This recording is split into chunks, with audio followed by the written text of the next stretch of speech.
sold out Angus Co. and it seats about 30 people.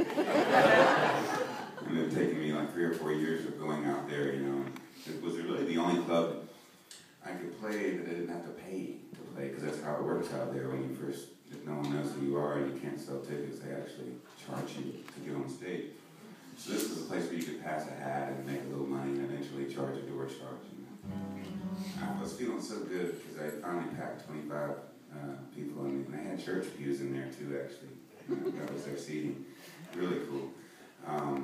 But this woman came up to me. She was about my age, and she had such cool things to say, and really nice things to say about my songs, but also she told this great story of how it was for her growing up in Hollywood. And I thought, wow, that was really different than the way I grew up in Atlanta. And my parents were weekend hippies, kind of. Anyway, her father had played with Greg Allman and done a lot of different stuff. It wasn't a well-known musician, but a musician just the same. And she had some great stories. I wrote her this song and didn't even realize what it was about for a little while. And a few days later, I was driving to Colorado, and Shawn Mullins came on the radio, who I'm a big fan of. And she had that song, Sonny Came Home, at the time, and I remember listening to her voice do that kind of in and out of her head voice, lilting Irish, you know, Scots-Irish kind of melody, just beautiful. And so all of a sudden, this thing popped into my head. Hopefully it's not just like her song, is it? No. I just kept thinking about it. Oh my God, did I rip off Shawn? Anyway, but it's interesting how things you influence, and I've been learning Joni Mitchell style guitar playing, so I've done this kind of made up my own version of what I thought I was hearing on Joni Mitchell records, which was kind of a dulcimer type sound on the guitar. So you have two of these strings that do nothing but really get in your way, but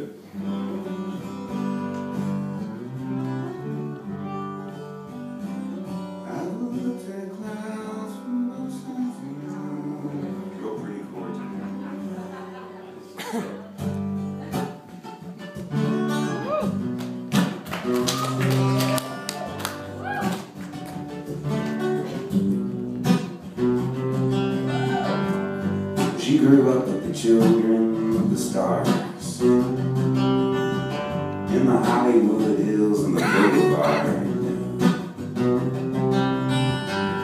Her parents threw big parties, you know, everyone was there. They hung out with folks like Dennis Hopper and Bob Seger and Sonny and Cher.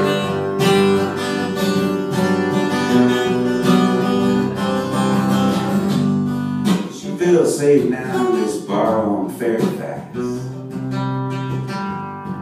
From the stage I can tell she can't let it go and she can't relax. Just before she hangs her head to cry,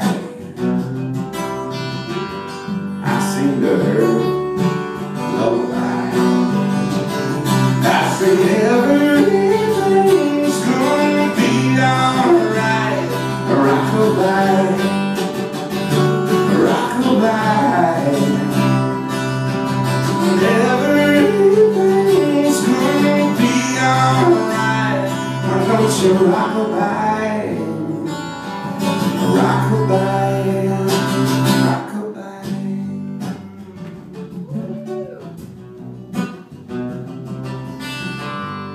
Still lives with her mom outside the city. Street about a half a mile. All her friends tell her that she's so, so pretty. She'd be a whole lot prettier, you know, if she'd smile once in a while. But you know, even her smile, it looks just like a frown. She's seen her share of devils in this angel town. Everything's gonna be alright. Rock-a-bye, rock-a-bye. Everything's gonna be alright. Don't you rock-a-bye, rock-a-bye, rock-a-bye. back.